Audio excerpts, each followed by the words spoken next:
तो दोस्तों आज सितंबर की 15 तारीख है और अभी क्या है, आज की अगर बात करूं तो देखिएगा, आज सुबह से हमारे यहाँ पर बारिश है, बहुत अच्छे से लगातार बारिश चलती जा रही है। ऊपर अभी भी आपको बादल जो है वो दिखाई देंगे। तो अभी क्या है, ये बारिश के बाद धीरे धीरे मौसम जो है वो पलटना स्टार्ट हो जाएगा। जो क्लाइमेट है वो धीरे धीरे चेंज होगा। अभी हालांकि ह्यूमिडिटी बहुत ज़्यादा हाई थी पिछले कुछ दिन से, लेकिन अब अभी ये कह सकता हूँ कि अक्टूबर के एंड तक का जो समय रहेगा हमारे एरिया में, ख़ास तौर पर जो नॉर्दर्न एरिया रहता है, वो बहुत ही अच्छा सीज़न रहता है। एक तो प्लांट की कटिंग लगाने के लिए, दूसरा प्लांट्स को रिपोर्ट करने के लिए, और तीसरा अभी मानसून के बाद आप पौधों की ट्रिमिंग कर सकते हैं। कहीं किसी किसी एरिया में तो अभी भी जो मानसून है वो कंटिन्यू चलता जा रहा है। और जो अगली बात रहती है वो ट्रिमिंग के अलावा आप कटिंग्स भी लगा सकते हैं। मतलब इस मौसम में ये सारे के सारे काम, फर्टिलाइज़र तक आप इन पौधों को जो है वो फीड कर सकते हैं। ये सारे के सारे काम किए जाते हैं। तो ये देखिएगा, सबसे पहले जैसे मैंने पीछे एक वीडियो आपके साथ शेयर किया था, अभी ये बारिश के कारण थोड़ा इधर की साइड में दिखाई देगी। ये मेरी क्लेमेटिस की वाइन है, रंजाई की बेल। ये देखिए इस तरह से ये बढ़ती जा रही है और लगातार इस पर क्या रहता है, इसके अभी फ्लावर्स थोड़े बहुत गिरने लगे हैं, लेकिन इसके जो फ्लावर्स हैं लॉन्ग लास्टिंग रहते हैं, बहुत लंबे समय तक होल्ड करते हैं। तो ये पिछले लगभग कह सकता हूँ कि 25 से 30 दिन हो चुके हैं इसको खिलते हुए, लगातार खिलती जा रही है। तो अभी आज हम बात करेंगे कौन कौन से ऐसे पौधे हैं जिनकी कटिंग आप इस मौसम में लगा सकते हैं, जिसका बेनिफिट आपको मिलेगा और आपकी कटिंग इस मौसम में 100% जो है वो सक्सेस रहेगी।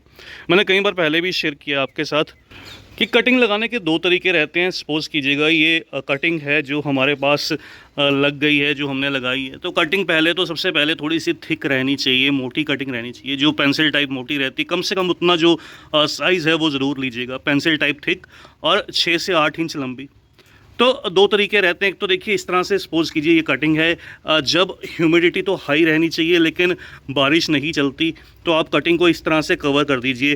तो क्या होता है कि कटिंग के अंदर का जो मॉइस्चर है वो अंदर ही बना रहता है और बहुत जल्दी आपको जो साइड से नया फुटाव है वो दिखाई देता है। लेकिन इस कंडीशन में क्या है, कई बार हम नए फुटाव को देखकर सोचते हैं भी कटिंग चल गई है और कटिंग को किसी चीज़ में से जो है वो शिफ्ट करने की कोशिश करते हैं या एकदम से धूप में प्लेस कर देते हैं। तो ऐसा आपको बिल्कुल नहीं करना। अभी दूसरा मौसम क्या है, जो अभी का मौसम है, अभी क्या है, ह्यूमिडिटी भी हाई है, थोड़ी बहुत बारिश भी चलती है बीच बीच में, और मौसम में जो गर्मी है वो धीरे धीरे कम होने लगी है। आप भी अपने पौधों में नोटिस कीजिएगा कि पौधों में जो मिट्टी है वो थोड़ी देरी से सूखती है। तो इससे क्या बेनिफिट मिलता है, जो दूसरे हम कटिंग लगाते हैं उसके अंदर भी जो मॉइस्चर है वो लंबे समय तक होल्ड रहता है। तो इस वजह से कह सकता हूँ कि इस मौसम में जब भी आप कटिंग लगाते हैं तो उसको कवर करने की कोई बहुत ज़्यादा आवश्यकता नहीं रहती। आप इस मौसम में कटिंग को खुला छोड़ दीजिए, ओपन, लेकिन शेड वाली जगह में जहाँ पर छाया रहे वहाँ पर लगाइएगा। और तीसरी चीज़, एक और ज़रूरी चीज़ रहती है। देखिए मैंने अभी अभी अपने कुछ जो अडेनियम के पौधे निकाले थे, उसमें से ये देखिए इस तरह से अडेनियम के पौधे क्या थे, मैंने कुछ सैंड के अंदर लगाए थे, रेत के अंदर। तो ये सैंड मीडिया रहता है, रेतीला मिट्टी, जो रेतीली या रेत कह लीजिए, इस मीडिया के अंदर जो कटिंग है वो बहुत जल्दी ग्रो करती है। इसमें क्या रहता है, ये बहुत पोरस रहती है, रूट्स को जगह मिलती है चलने के लिए। और एक चीज़ और ज़रूरी रहती है, वो भी बता दूं, फिर पौधों के जो नाम है वो भी शेयर करूंगा।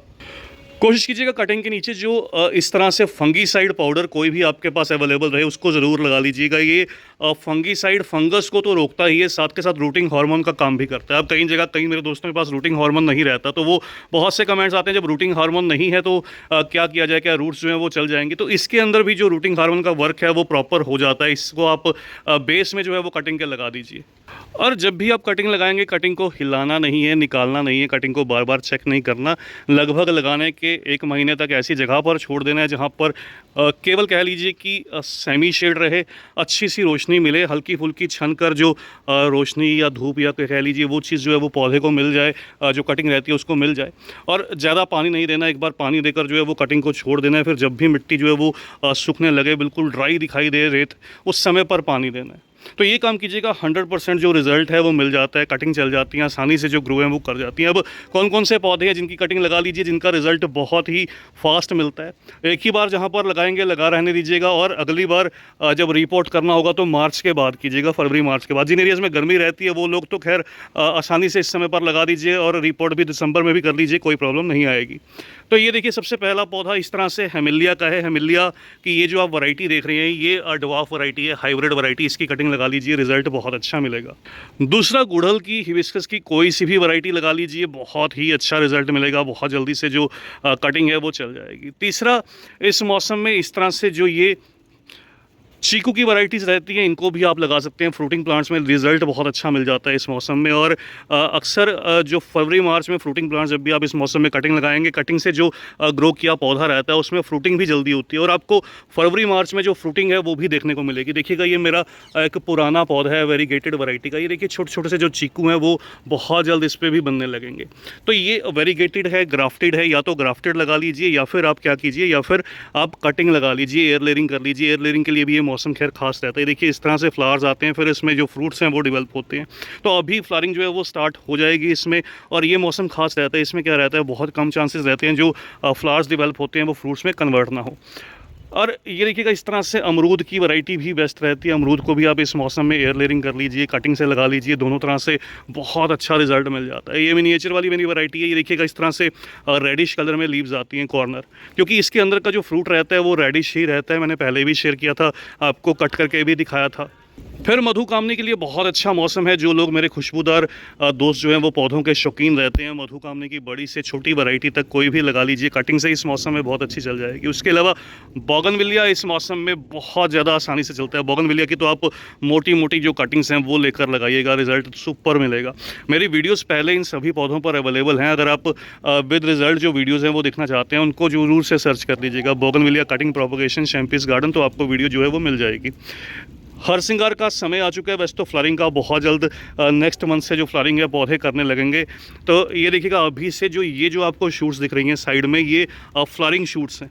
मैंने पहले भी कुछ दिन पहले भी एक वीडियो में शेयर किया था। तो अभी कहीं कहीं पर जो फ्लावरिंग शूट्स हैं वो निकलने लगी हैं। ये इनमें जो फ्लावर्स हैं वो निकल कर आते हैं। देखिए यहाँ पर भी आपको दिखाऊंगा, ये जो साइड से अब जो निकल रही है इसमें जो फूल है वो निकल कर आएंगे। तो यहाँ से अब जो फ्लावरिंग है ये पौधा स्टार्ट कर देगा और फिर जब तक बहुत ज़्यादा सर्दी नहीं आएगी ये लगातार फूल देगा। इसके अलावा गुलाब खास रहता है। गुलाब में मेरे पौधों में भी प्रॉब्लम थी काफ़ी समय से। गुलाब की पत्तियां जलने लगी थी, कुछ मैं समय नहीं दे पा रहा था, बहुत ज़्यादा गर्मी बहुत ज़्यादा थी, मन ही नहीं करता था, पत्तियां जलने लगी थी। मैंने कुछ पौधों की ट्रिमिंग भी कर दी थी, पौधों में परेशानी भी थी। लेकिन अभी देखिएगा क्या है, ये बारिश में जो रिज़ल्ट है वो मिलने लगा। ये देखिएगा लाल लाल पत्तियाँ नज़र आएंगी। तो ये मौसम रहता है ख़ास तौर पर देसी गुलाब को लगाने का। देसी गुलाब की ही कटिंग जो है वो चल जाती है। इंग्लिश की आप एयर लेयरिंग कर लीजिए, कई बार रिज़ल्ट जो है वो सही मिल जाता है, कई बार नहीं भी मिलता। कड़ी पत्ता आप लगा सकते हैं, कड़ी पत्ता आसानी से चल जाता है। इसके अलावा बात करूं, चंपा का पौधा बहुत ही बढ़िया रिजल्ट देता है इस मौसम में। ये देखिएगा मेरे नाग चंपा प्लूमेरिया पुडिका में कितने बढ़िया से फ्लावरिंग हो रही है। तो ये ज़बरदस्त वैरायटी है। जिन एरियाज़ में गर्मी रहती है साल भर, ये वैरायटी बहुत खास रहती है। फिर उसके अलावा जेड प्लांट तो मैंने पहले भी बहुत बार शेयर किया, आप लगा सकते हैं। कटिंग से किसी भी समय पर साल भर ग्रो कर जाता है, कोई प्रॉब्लम कोई परेशानी नहीं है। रात की रानी कटिंग इस समय पर सबसे बेहतर रिजल्ट देती है। रात की रानी को लगा लीजिएगा इस समय पर। ये देखिएगा इसमें खुशबू रहती है, नाइट जैस्मिन बोलते हैं। ये देखिए ये छोटे छोटे से फ्लावर्स रहते हैं, बहुत छोटे छोटे फ्लावर्स निकल कर आते हैं। गंधराज या सुगंधराज गार्डिनिया के नाम से जाना जाने वाला ये वो पौधा है, मेरा पुराना पौधा है ये वाला। ये देखिएगा अभी बड़ा सा हो चुका है काफ़ी। तो फ्लावरिंग का हालांकि मौसम है, लेकिन मैंने पौधे को कुछ भी फर्टिलाइज़र नहीं दिया। बहुत जल्द कलियां अब इसमें बनने लगेंगी। फ्लावरिंग इस समय पर इस पौधे में अक्सर होती है और फिर फरवरी मार्च में आती है। मेरे वीडियोज़ ऑलरेडी अवेलेबल है। तो इस पौधे को भी आप इस मौसम में एयर लेयरिंग भी कर सकते हैं, कटिंग से भी लगा सकते हैं। टिकोमा वैरायटीज़ बहुत बढ़िया रहती हैं। टिकोमा में बहुत सी वैरायटीज़ रहती हैं, अलग अलग वैरायटीज़ आपको देखने को मिलती हैं और वो वैरायटीज़ भी इस मौसम में चल जाती हैं। फिर बात करूं तो फ्लेम वाइन को आप लगा सकते हैं। ये हाइब्रिड वैरायटी है मेरे पास फ्लेम वाइन की। तो ये देखिए इस तरह से इसमें फूल रहते हैं। अभी बारिश की वजह से जो फ्लावर्स हैं वो थोड़े आपको इस तरह से गिरे गिरे से नज़र आएंगे। फाइकस वैरायटी की तरफ देख लीजिएगा, फाइकस भी बहुत बढ़िया रहती है ऑप्शन इस मौसम में लगाने के लिए। अगर आप बाढ़ के लिए पौधा लगाना चाहते हैं, तो हेज के लिए बात कर रहा हूँ, जो बाढ़ को नहीं समझते, हेज के लिए, तो हेज के लिए ये चीज़ बहुत बढ़िया रहती है। बॉक्सस या बॉक्सवुड बोलते हैं इसको, पार्क साइड में लग जाती है गार्डन की। हेज के लिए छोटी छोटी कटिंग लगाकर छोड़ दीजिएगा, बहुत जल्दी आपकी जो कटिंग्स हैं वो सक्सेस हो जाएंगी। और जैसे कि बताया कि वीडियो की शुरुआत में फर्टिलाइज़र भी दे सकते हैं, तो फर्टिलाइज़र का वीडियो आपको कल मिलेगा, कौन सा फर्टिलाइज़र फीड करना है इस मौसम में, जिससे कि गुलाब के पौधों में जो नई ग्रोथ है आप बहुत जल्द देखने को मिलेगी। और बहुत जल्द शेयर करूँगा गुलाब की जो भी सूख रही ब्रांचेज हैं उसको किस तरह से ट्रिम करना है। कुछ ही समय में देखिएगा ये गुलाब के पौधे फिर से हरे भरे नजर आएंगे। जितनी भी ब्रांचेस सूख चुकी हैं वो हटा दूंगा और नेक्स्ट ईयर के लिए पौधे फिर से तैयार हो जाएंगे। तो बस दोस्तों आज की इस छोटी सी वीडियो में इतना ही। जल्द ही मिलते हैं किसी और नए टॉपिक के साथ, किसी और नई वीडियो के साथ। तब तक के लिए bye, happy gardening, take care.